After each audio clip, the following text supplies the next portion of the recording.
Joining us now, welcome back to the program. We're broadcasting from the Marble Palace. Joining us now, we got Donnie Copeland. Can you hear okay, Donnie? Yes, great, man. Okay, all right. So, former state representative Donnie Copeland, how have you been in the last 4 weeks? Been awesome. Been missing being on the show, man. Well, enjoying it. We've certainly been missing you. There's a lot of developments. Here's the thing. This is what's dawned on me. As fast as things are moving, because I kid you not, Brian King gave these guys a piece of his mind. Let me just put it that way today, right on Arkansas Works and on this $100 million transfer that they've got to have right now. And people were giving him dirty looks. People were all kinds of stuff were happening. Whatever. And Brian's just sick and tired of people. The same people still being credible after them being wrong over and over again, and I get it because I'm sick of it too. But this is the way the power in this city, in this state, would rather things work all the time because it's just so fast. Yeah. How are the average person supposed to keep up? No, you're working and raising a family, so you don't have the time. That's why these emergency sessions or these special extraordinary sessions are so extraordinarily effective for the governor and for leadership, because they can do it's like summer school. If you've ever taken a summer school class in the summer in college, it's like drinking from a fire hose, right? Yeah. So it's the same thing. But I got to say, man, I love your not analogy, but your moniker you've given the couple of senators, the nephews. The nephews. Yeah. That's good, and really it is. It's really sad because we have this. Jeremy Hutchinson called Kim Hendren Uncle Kim today in the budget committee, and he got a big laugh. Ha ha ha! Hardy har har har! Nepotism. No one shouted nepotism after that. But anyway, go ahead. It's not really nepotism because they are elected. Go ahead. Sorry. Right. But it's still a lot of fun though, and I think going back to and Senator Hickey's made a powerful point about the bond rating. You made a great point about Duncan not biting the apple. Yeah, and we'll listen to that here in a minute. Well, let's see if we can listen to it right now. Hang on a second. Let me find this. I've got a ton of them here. Here we go. So Jim Hendren's trying to get him to bite the apple here and say, hey, isn't this what the rating agencies want? Wink, wink. They don't want us to have to vote in the House and the Senate. The good Lord forbid we have to vote in the House and the Senate to spend $105 million. So are you saying that if this was court proceedings, the prosecution would have jumped up and said leading? Yes, listen. The discussion that we should, again, peel this back to where the legislature has to approve spending these funds. It's my understanding that is one of the reasons that they're not viewed as a true reserve account, is because they're not going to issue bonds on the idea that the legislature is going to have to take some sort of action as a whole to access those funds. So it's not truly a reserve account. And I guess what I want you to say is, based on what you know and the research you've done with these bonding rating authorities, and maybe Senator Rayford wants to comment on it, is would a fund that requires legislative action by both the House and the Senate as a whole be viewed the same way by raters as one that is put into this long-term reserve account? There's a long pause as one nephew comes up and talks to another nephew. I'm serious. And so Duncan Barrett, the director of budget, doesn't know when he should begin his answer. So given what I know and given the conversations that we've had, the discussion has been having a reserve fund and having a mechanism to access the reserve fund. And it just seems like if your mechanism is to have to come back and have legislative approval, legislative session, then you really don't have a mechanism already written into the law.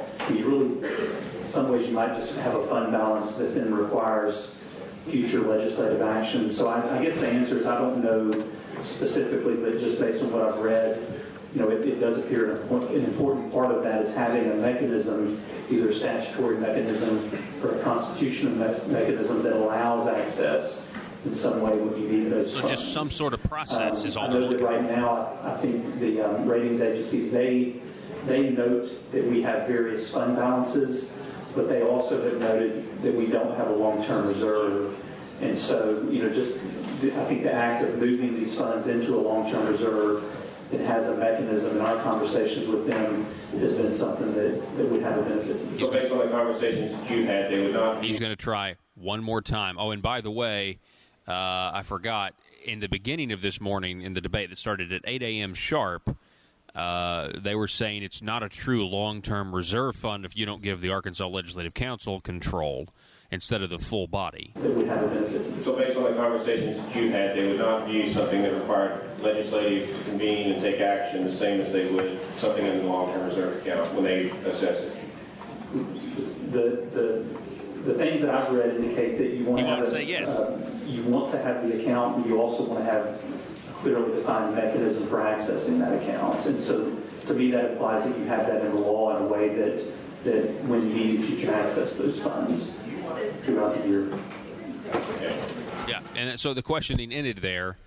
And, well, the video is pretty – I mean, he did not get the answer he wanted because honestly, all right, I'll give a play-by-play. Jim Hendren, after he's done questioning, he leans back in his chair and just kind of covers his face and, like, puts his weight on his elbow. You know what I mean? Like, he's kind of like, ugh. Someone said once that words matter.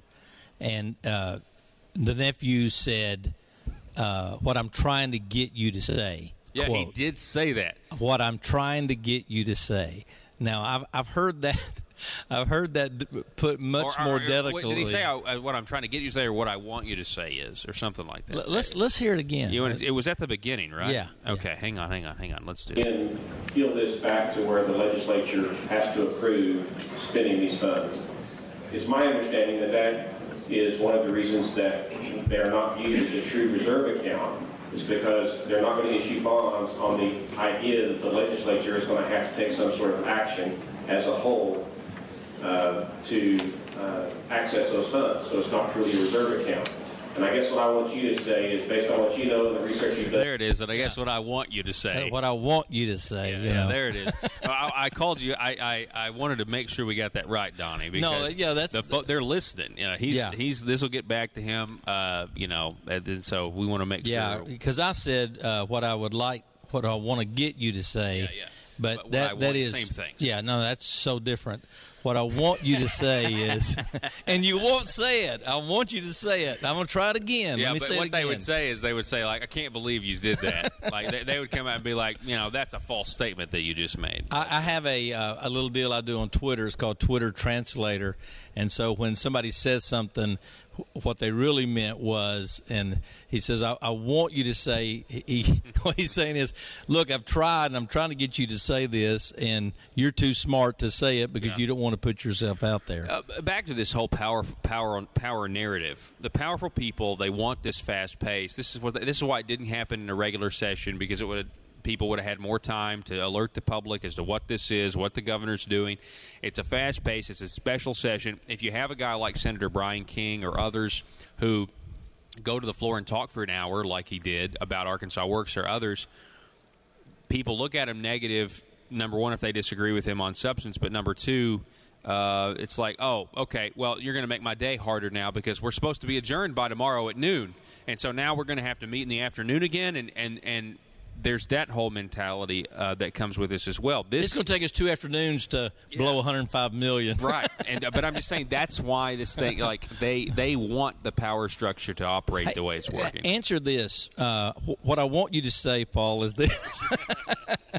What I would like for you to say, Paul, is think about this with me. Why is it that we generally can see this strategy with Nancy Pelosi, those people when they were passing health care, we can see that strategy so clearly.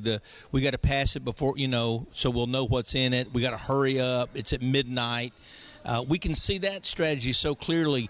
But on a state level, when we have people who are quote-unquote Republicans but have no whatsoever no affinity for the platform of the Republican Party, and they're doing the exact opposite of what is in the platform. Yeah. Why can't the typical voter see that? Is it just that they're not paying quite as much attention? There's not as much news coverage? Brian King, I think, quoted Mark Twain today and said, it's easier to fool people than it is to convince them they've been fooled. Wow. Boy, that's true. That guy, that's what we're trying to do. He has so much just we're chicken trying, coop wisdom, man. We're trying to convince people that they've been tricked by the nephews, by a governor. The R by their name is very deceptive, and I think we're making some progress here. The fact that people in the governor's office are listening to the show right now because it's like, oh, well, what are they going to say now? Well, it's just the truth, and it's weird. Something's not right about $105 million. We're going to find out the real reason they need this, folks. We got one more hour coming your way next. More with Donnie Copeland back in a minute. You're listening to the Paul Harrell Program, brought to you. All right, folks, welcome. Hour number 2, the Paul Harrell Program, the intersection of conservative ideas and reality. We appreciate you being with us today. We've had a pretty eventful day today. Joint budget started at 8 o'clock where they were debating the $105 million transfer. Then they adjourned. I thought we were getting some traction. And then they adjourned. They gavelled in the House, and then the Senate went and met, and then they passed Arkansas Works reforms or waiver requests, trying to get work requirements. Interesting thing on this, Donnie. We're joined now with State Representative Donnie Copeland. Former State Representative. Do not send me letters. Do not send him letters. Do not send him phone calls. He cannot fix your problems. I couldn't before, and I sure can't now. So here's the thing. We don't know what these work requirements are going to look like. They're saying that the work requirements will be, if you're still in school, then you're good. So if you're going to school, that meets the work requirement. If you work 20 hours is what some of them are saying. And that's not codified or anything. They're just saying the DHS, 20 hours is all. That's a part-time work requirement. That's really what that is. We're going to get part-time work requirements. And the interesting thing is if 30 hours a week, if you work 30 hours a week, in minimum wage, you're not going to qualify for Arkansas Works. Think about that, though. The reason they don't want to make it 40 hours a week is because then nobody would be on the program. Yeah. What they're going to do, I think, and because if you look back when we tried to set a lot of this into motion, the governor fought us like a saber-toothed tiger. Now, all of a sudden, he has a great interest. And the reason I believe twofold. One, he knows that these changes are coming. And he's forced to make it because it's unsustainable, right? Right. I think one is the political landscape has changed. People's never come over to his side. Number two, I think with Trump getting into office, he was hoping it would be a liberal so he could keep on and they would feed the beast. That's not going to happen. And so I think, but the third thing is, I think more than anything, that back to your point, is financially unstable or unsustainable. And so I think they've got to figure out a way. They've got to try to figure out a way to plug the holes. That's with the income and then cutting people without letting the people of Arkansas know that they made a terrible mistake. Yeah, and I think we've got real budget consequences coming. I mean, we've already seen it with a $70 million cut. I think those are drops in the bucket. What did you think about that? Well, I mean, you weren't surprised, but right before a special session, he says, "Oh, by the way, we got to cut $70 million from the end of this year, but it's not going to affect anything." That's pretty wild, right? Yeah, I mean, I think what and here's where it's brilliant on his part politically, because you and I believe that we could cut. I really believe we could cut $1 billion with a B dollars out of the government, and most Arkansans would never feel it. I really believe that. Now, granted, those would have to be made very judiciously. That they'd have to be very careful. But you could cut $1 billion out of this budget, and the typical working Arkansan would never know it.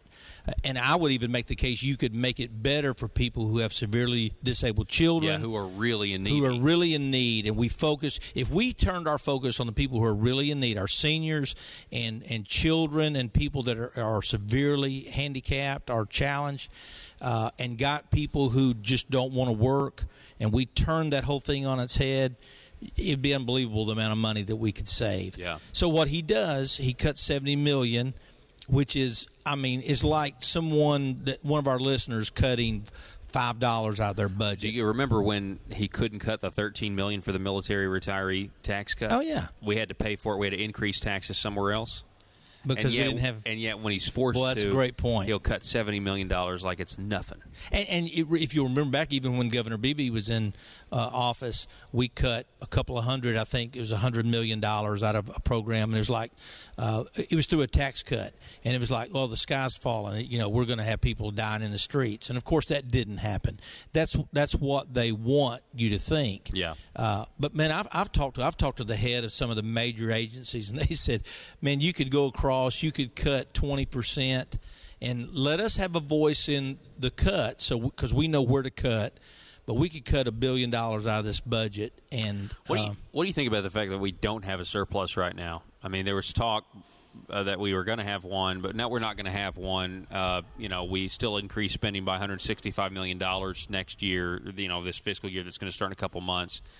See, that seemed to worry Senator Brian King today, and it didn't worry Senator Jim Hendren. He actually spun his answer. As a matter of fact, let's listen to this. Yeah, I'd like to hear. Here's Asa Hutchinson. I'm sorry. Here is one of the nephews, Senator Jim Hendren, nephew number one. He's the number one nephew, and Brian King in joint budget this morning. Thank you, Mr. Chairman.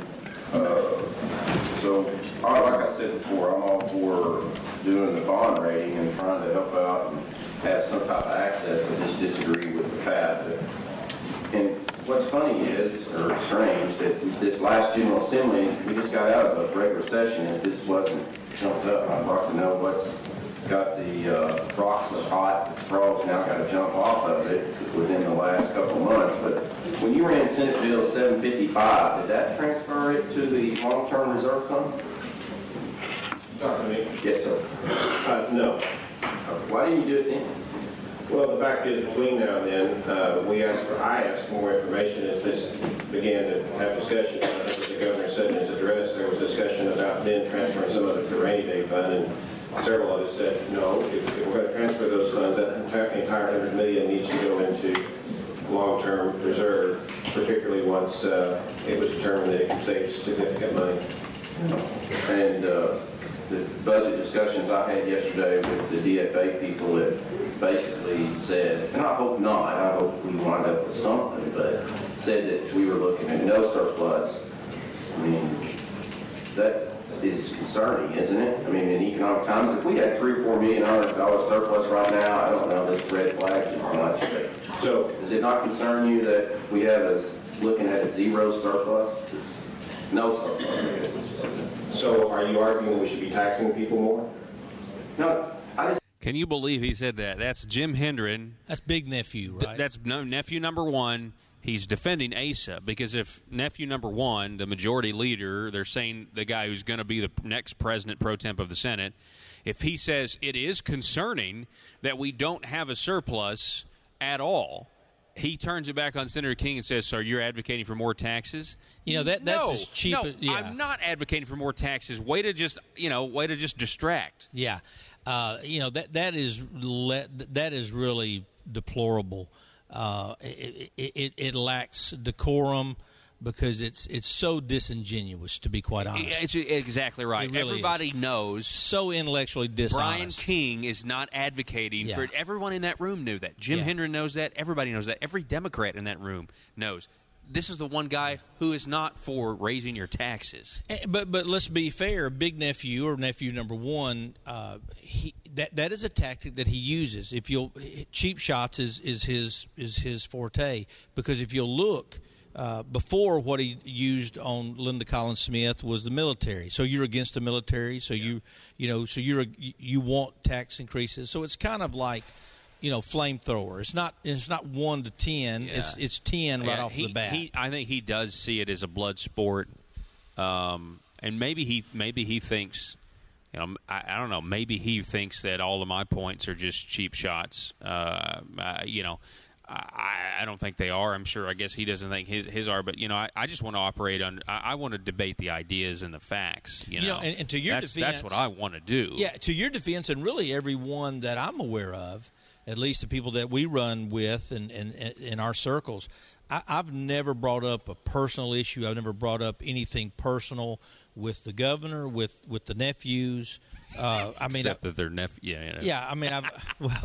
other than their nephews. I've never brought up any personal baggage, personal life stuff, because to me it's not personal. When I debate with someone, whether it's my good friend Charlie Collins or whomever. Oh yeah, you guys have been on Twitter, kind of going back and forth. It's never personal, because I try to love everybody, but the facts are the facts, Paul.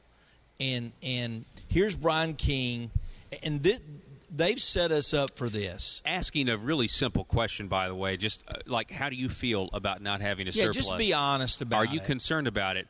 And he says, "Are you arguing for more taxes?" Okay, what is this? The first grade? Yeah, and that doesn't make any sense. Yeah, that right there, to me, I don't know. I think language, I think words matter, and for you to go from not answering that question in an intelligent fashion and just throwing that out there. Yeah, and he goes on to say, and he kept with it. He said, a surplus means that people have been taxed too much or something like that. And it's like, hang on a second, Senator Hendren, honestly. We've overspent $133 million in 2015, $142 2016, $165 in 2017. We have consistently overspent. So is this balanced budget thing just a farce? Well, I'm sorry. Did I say overspent? Yeah. We've increased spending. Okay. I'm sorry. My apologies. Okay. We've increased 133. We've increased 142. We've increased 165. And now they got to cut $70 million from the rest of this fiscal year. They're asking for $100 million to go from a trust fund into this account where the governor was going to have control. Jeremy Hutchinson, nephew number 2, said from his desk today that there are conspiracy people in the audience who are calling this the governor's slush fund. And they're like, it's not. It's a long-term reserve fund. Well, I would just reference the Conduit for Action articles. Great article. I'll give another shout out to J.R. Davis, the governor's spokesperson, who on Twitter was saying that the rainy day fund and the long-term reserve fund are two separate things. When we tried to bring up that the old rainy day fund was renamed the long-term reserve fund, and then they created a new rainy day fund, so you can claim that they're different when it's the same thing. It still requires the same slim rubber stamp from the Arkansas Legislative Council, and yet there's just so much spin and dishonesty. Hey, here's something to think about, Paul. I don't know how much time we have left in this segment, but think about this. You rattled off $170 million, $105 million. Then you rattled off, I believe, another $100 million. Yeah, I see 133, 142, 165. Okay, what is that? 100. It's like 400. It's almost $500 million. 435, I think, is what we. Okay, now add 350 to that. Then we're scaring $800 billion. Yeah. Because where I get the $350 billion is the increase in taxes. The attempt to increase taxes more. Yeah. But in fairness, it's actually been $200 million or so. So we have $750 million net money. That's money that we've increased the budget, and the money we're trying to, increase. We're trying to decrease the budget, and we're trying to increase taxation to a tune of scaring $1 billion. That tells me there's a major problem. And here's the big problem. You're unwilling to cut the size of government, and government continues to grow. And then you added this, or you increased and threw gasoline on the fire of this social medicine program, and no wonder it's burning out of control. Mm-hmm. And so no wonder you attack a guy who has spent his political career trying to make government smaller. No, you have to attack him because you have no substance. Yeah, that's exactly right. We'll be back with State Representative Donnie, former State Representative, here in a minute, folks. All right, ladies and gentlemen, welcome back to the program. In other news, I'm going to get back to what happened today in just a little bit. I got some more audio to go over, but talk business and politics. Their headline: Arkansas senator has requested the House to impeach Judge Wendell Griffin. Senator Trent Garner issued a statement Monday calling for the Arkansas House of Representatives to bring articles of impeachment against Pulaski County Circuit Judge Wendell Griffin, quote, because of his gross misconduct in office, calling for the Arkansas House of Representatives to bring an article of impeachment against Judge Wendell Griffin. He should never again be allowed to hold office of any sort in Arkansas. We as the General Assembly can remove the stain that Griffin has left on our judicial integrity, Garner said in his statement. Interesting. I don't really know the process of articles of impeachment for a judge at all. I'm told. I don't know if I'm told if the Senate ever has anything to do with it, I'm told they don't even have to be here. They can just do it by like phone conference, or maybe the House can do it by phone conference. Like I said, I'm not educated, but did you pay attention to what Wendell Griffin did, Donnie? I did. Yeah, I did. And it was. I mean, and honestly, that's some of the lesser things he's done. I'm surprised. In fact, if it would have been democratically controlled all these years, he would have been gone years ago. But what I've been told, that there's actually not any rules whereby to impeach a judge. We've not done it since Reconstruction. Yeah, it says here, the House has never brought an article of impeachment under the current state constitution written in 1874. Right. And rules do not exist to govern how lawmakers would go about doing so. The potential charge, gross misconduct. Now, from what I understand, the Speaker is sponsoring the resolution. I don't know if the resolution is more of a statement or if it's actually to get that ball rolling. Yeah. But here's what I would tell you, and I know Jeremy, we're not like buddies, but I've worked with him and know his nature. Jeremy Gillum would not do this on his own. I can just tell you that. Yeah, because it's controversial. He doesn't want to be first at anything. No. You know Jeremy, what I mean? He wants to not be noticed. Don't rock just, the boat. Yeah, That's just not Jeremy. And when I saw that he sponsored that resolution, I said, "This is somebody else." He's running cover for somebody else. He's doing this as a personal favor, and I've got my ideas of who it could be. State Representative Bob Ballinger, quote, we're developing our case, and there's no reason we have to jump up and do something right now. My hope is, and I think most people's hope is, the Judicial Discipline Commission handles their business, takes care of this within the judiciary, and the legislature never has a chance. Interesting. I think it'd be fun to impeach this guy. Charlotte Douglas, Republican from Alma, quote, what we've discovered is we don't have a clear route of impeachment through the House, so we're going to lay those rules out, and then at that point, if what he's done meets the standard we have put forth, then I'm looking forward to it. There's a little bit more enthusiasm there from Representative Charlotte Douglas, which, of course, that's not surprising to me. But I don't know. This is crazy that there's actually that they don't really know how to do something is intriguing to me. Yeah, the whole thing to me is really pretty intriguing. On a personal note, I've met Judge Griffin a couple of times. I was actually a part of an event that had nothing to do with politics. It was actually for the military. He was actually inducted into the Arkansas Military Hall of Fame, and I don't think I sat at his actual table, but I had the occasion because I was a guest of the founder, Conrad Reynolds, and very engaging, very pleasant guy to talk with, to visit with, to be quite honest. And man, yet it seems like when he puts on that robe, he just loses his mind or something. Yeah. I mean, it's really bizarre, because when I met him, I thought, man, this is going to be kind of like meeting Al Sharpton or Jesse Jackson. But he was very intriguing. But then to see this is not surprising, given other things he's done. Yeah. We'll be right back with former State Representative Donnie Copeland. It's the Paul Harrell Program, live from the Marble Palace. Back in a minute.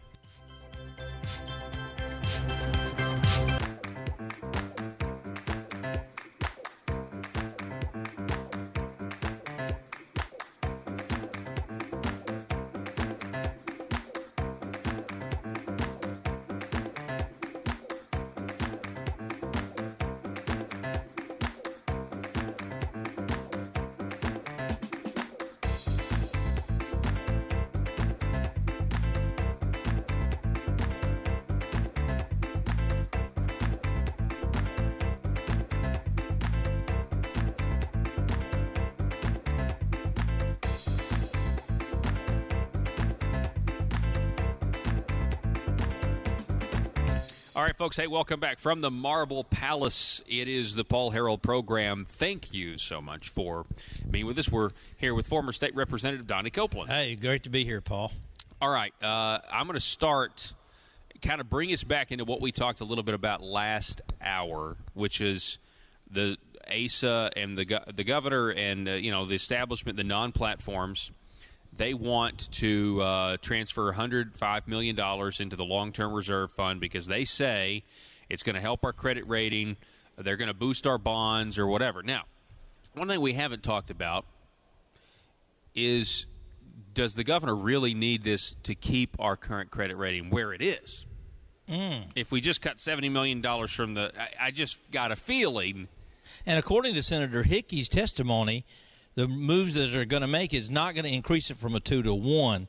So is the real issue – boy, that you're on to something, I think. Yeah. So, yeah, you're right. Senator Hickey says it makes no difference whether it's the full body that authorizes the money or the Arkansas Legislative Council. Now, that's the big deal.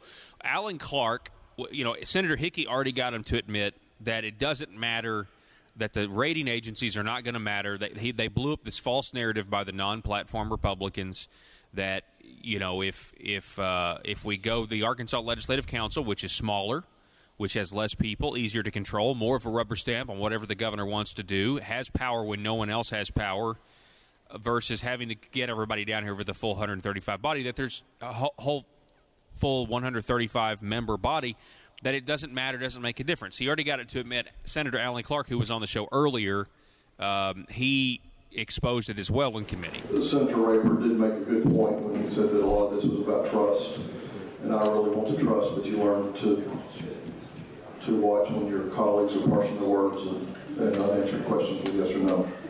Senator Raper said that since we have this report, we don't need the bond people here because everything's in the report. Is there anything in the report that indicates that the legislature, full legislature, making a decision on when this fund should be tapped, which I'm assuming the bond people don't want tapped, would be a problem? No, nothing that specific, sir. Thank you. So we do have an answer. It was very simple. So we do have an answer. No. Who was he asking there? He was asking that to a guy by the last name of. He was a Department of Finance guy. So that was not the bond. The bond company didn't show up. No, they weren't there. I can't remember his name. I had it in front of me. Some of these videos I have up right now are not labeled yet. Burke, I think, was his last name. Burke. Okay. Yeah. I just didn't know who it was that he was actually asking the questions, and kudos to him for... Yeah, no, there's nothing in this paper that says if the full body votes versus the little small, easier to lobby, easier to control body, And Charlotte Douglas made a good point when she brought up the fact that somebody said something about seniority. We're going to be doing this by the Arkansas Legislative Council. If they're the ones to decide where the $105 million go. And you got to remember, there's a conflicting narrative here, Donnie, because you have them saying we got to have this money in order to get our bond rating increase, but then the governor in his joint address said Amendment 82 projects, economic development. So, and they want it to be easier to spend, too. Yeah. You would think the bond rating company would want a long-term reserve fund, but want it to be a little bit harder to get to and not just be subject to the whims of the governor. That doesn't kind of mesh with their argument. It kind of falls in on itself. That makes it. You make a great point, and that was my next question wasn't the overly accessibility to the funds, isn't that as much or more a liability to your bond rating than liquidity? Yeah. Because the liquidity, I think, again, as Senator Hickey said, really is a straw man's argument. It is, and the financial bureaucrat here, Burke, he was asked at one point by I can't remember who, maybe John Payton or Mark Lowry or I can't remember, might have been Mickey Gates. Has he done any research? Or no, maybe it was actually Kim Hammer, who's not even a member of Joint Budget, but they gave him a question. Have you done any research on other states? I can't remember exactly who it was. And he said, no, I haven't done any research on how other states do this. Other states that have a long-term reserve fund and have a better bond rating than us, and have a better economy than us, and have a better everything than us. And we're like, no, we don't really know how they handle their long-term reserve. What's interesting is I know David Ferguson over at Conduit for Action has written a piece before where he talked about other states' long-term reserve funds have way more checks and balances than ours, which is the governor says he wants it, and they rubber stamp it.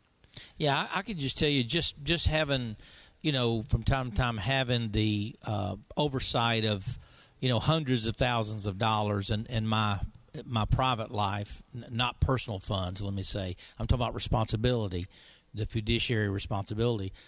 One of the first things I did when I took that position was I actually increase the checks and balances. And that's a protection for me because I didn't want anybody to be able to say that I took funds. I wanted 3 or 4 sets of eyes on everything that we did. And I'm of the firm opinion that the more checks and balances, now you don't want it to where you can't access it or you can't, you can't do something. But boy, there's a fine balance. And it sounds like to me it's like someone who needs some money real bad. And so they call a quick meeting, i.e. a legislative session. Let's ram this through. Let's lower the threshold of accountability. And then you've already had, and you made a great point, you had 2 different scenarios from big nephew, and then from the governor saying what the money was actually for. Yeah. Or maybe it was someone from DFNA. Yeah, and I what really bothers me, and I hate it when we get to these points. What we're saying is completely opposite from their narrative. Completely opposite. And that bothers me. You know what I mean? And I hate it just because one of us is wrong. Yeah. You know what I'm saying? Just like one of us was wrong when we said that the private option's not going away. Jim Hendren said it was. We were reading the same piece of legislation, coming to 2 drastically different conclusions. So then you have to come to this: either someone's being, deceptive, or what we used to call a flat-footed, bald-faced lie. Yeah. And boy, they hate it. I got just, excoriated down there in the legislature. I stood on the floor. You used the word lie. And I used the word lie. But when you don't tell the truth, I don't know what you're supposed to call it. Yeah. So, and that's you're not supposed to say that but when people tell bald-faced lies, I had a guy on the floor stand up and tell a bald-faced lie. He knew to be false, and I got up behind him and said, "That's a bald-faced lie," and I got in trouble for saying it. And then the guy calls me afterwards and says, "You know what? You were right. I did. I misrepresented it, but it was too late then because I got called down. So called to the principal's office. So and that's the unfortunate thing, that you can't call a spade a spade. You can't call an ace. And that's the problem. And the people outside this marble fortress, this marble palace, they can't relate to it. They don't believe in that. You know, people had it. We just came off a presidential race. People were more than happy to say that Hillary Clinton belongs in prison. Yeah. And that she lied, and that she lied to the families of Benghazi. That, all of those things. People, I guess these politicians need to realize that the people are actually okay with that rhetoric if it is in fact true. Yeah, and I don't believe in calling someone a liar. I think that's a very serious statement to make. No one likes to be called a liar. No one wants to be called one, and I certainly don't want to say that to someone that may or may not be true. Or it could be an oversight. It could just be incompetence. A mistake. Yeah, exactly. They could be just really bad at their job. We could always hold out possibility that Jim Hendren just was really bad at his job when he told everybody that his bill was going to end Medicaid expansion, and yet we still have it. No, that's nephew number one. Nephew correct? number one, I'm yeah. sorry, okay. Yeah. No, so here's something to think about as well, and I can't help but think about going back to the governor when he stood up at UAMS and said that Medicaid expansion was going away. Everyone knew that it wasn't. The private option. I'm sorry, the private option, was going away. They renamed it. Then during several campaigns, not just mine, but several, he said emphatically that, that Medicaid expansion had nothing to do with Obamacare. We knew that not to be true. And this has been a pattern of misdirection. And I don't know, maybe people will not understand this when I say this, but I respect a liberal or a Democrat who says, I want to raise your taxes, I want to do this, I want to do that. At least they're forthright about it. That's someone that does misdirection. I just think it doesn't serve anyone well. State Representative Michelle Gray, she had a few things to say. Let's see, we got this audio. Let's pull this up. Because this actually sparked a very interesting idea that I had. Hang on one second, because now I can't find it. Hang on. I'm going to get there. I know I had this thing pulled up. Was this to do with the bond issue? Yeah, this is the same thing because here it is. All right, so there was an amendment process. So this bill failed this time yesterday. It failed by 6 votes. Oh, I didn't realize that. Okay, right. Okay. So then they took a night and they worked through it. Which is code language for got on the phone and said, "Hey, I need you to." Yeah, I guess. Well, listen to what State Representative Michelle Gray said, because she was for the bill that Jim Hendren wanted, that the governor wanted, that the other nephew wanted, and that largely, a lot of people wanted this. Some people didn't have an opinion on it. Some people just fell in line. Some people bought the phony narrative. And my problem is that the phony narrative of what liquidity is and how much it's valued by the rating agencies was completely exposed. Can you not get the bond people down here tomorrow? I guess they could have, but maybe that would affect their adjournment. I don't know.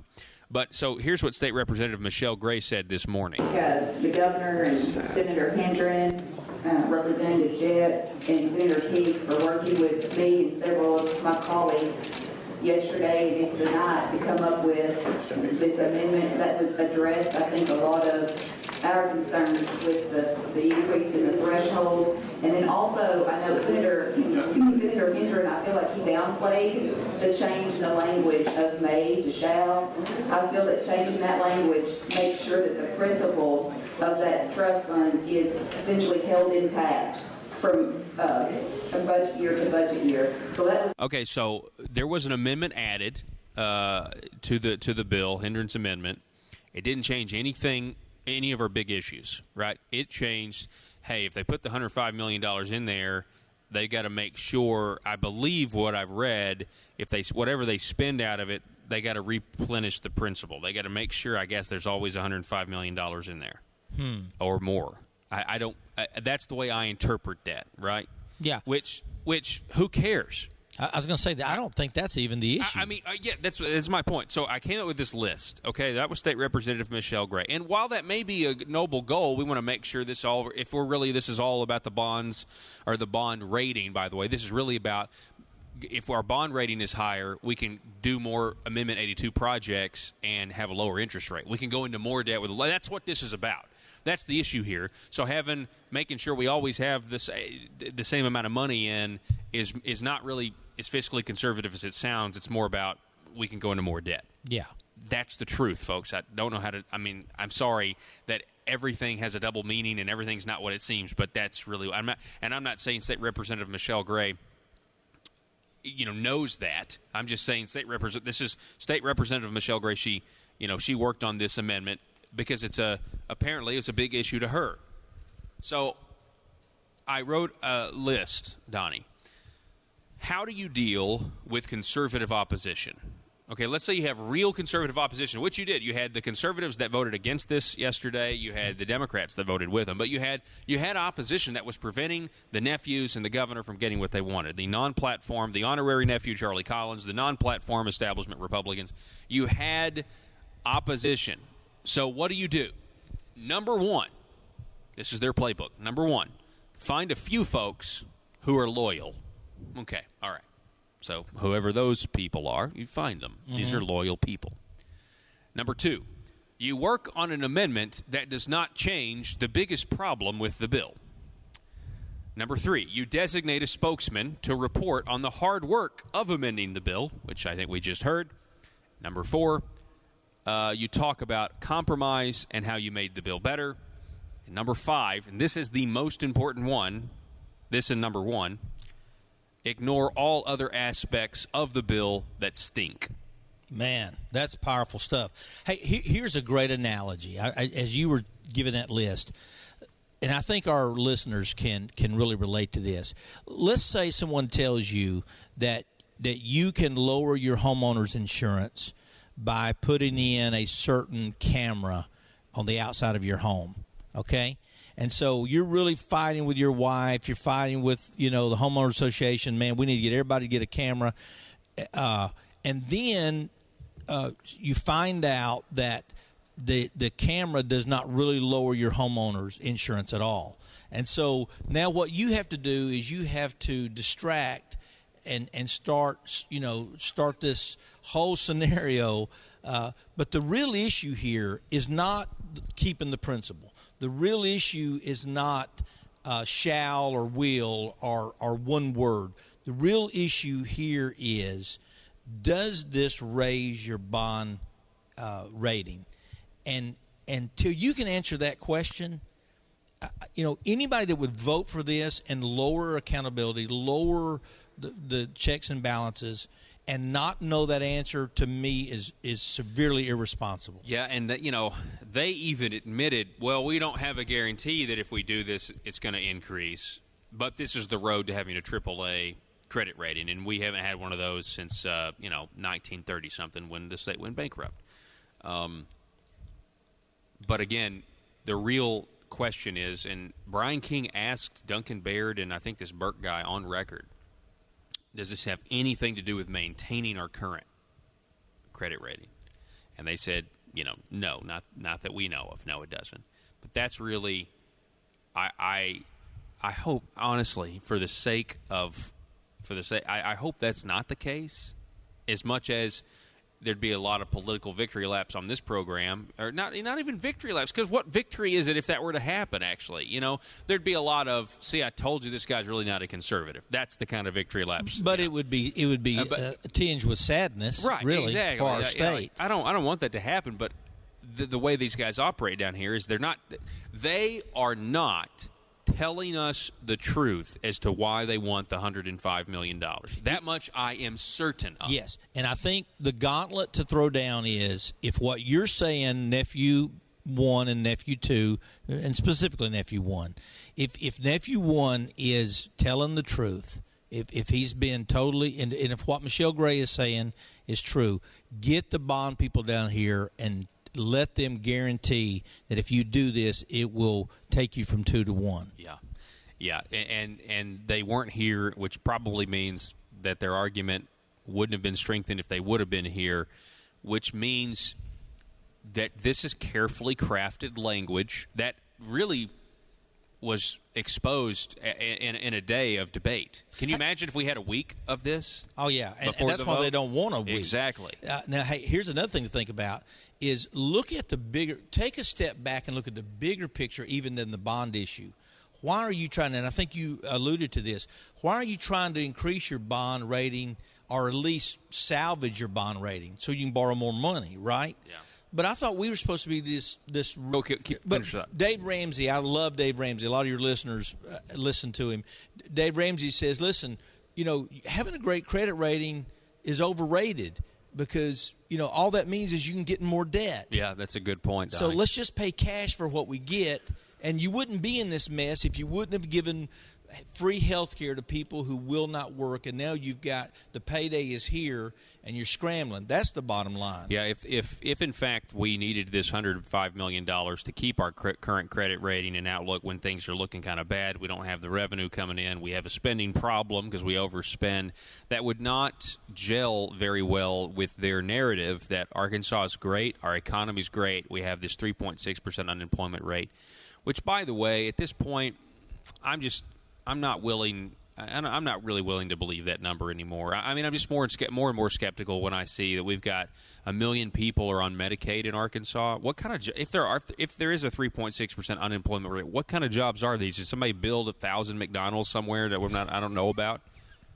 I mean, seriously, what kind of jobs are we talking about here? I would love to look at, and I would love to hear that 3.6. Is that the new number? Yeah.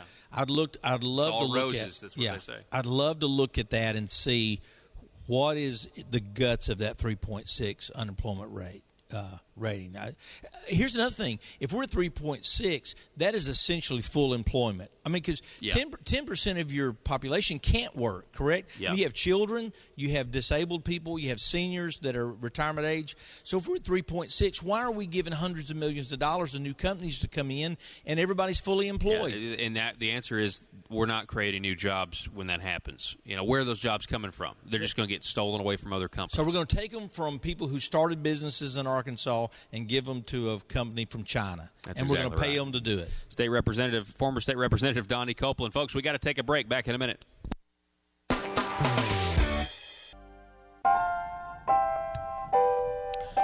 right, folks, that is all the time that we have for today. It's been fun. I'm going to be back in studio tomorrow. They're going to wrap things up here tomorrow, so I will be back in studio, but I'm going to try to get as much information tomorrow morning as I can and kind of see where things end up. But I do appreciate you guys listening. We can't do the program without you. For our Mountain Talk 97 audience in north central Arkansas and the Twin Lakes area, you guys have one more hour of the program coming your way next, where State Senator Alan Clark gave us his take about what happened in the Joint Budget Committee this morning and this $105 million that ASA is asking for. We need to start spelling ASA's name with a $ instead of an S. The phone number to call or text anytime, 870-275-9799. Arkansas, be safe.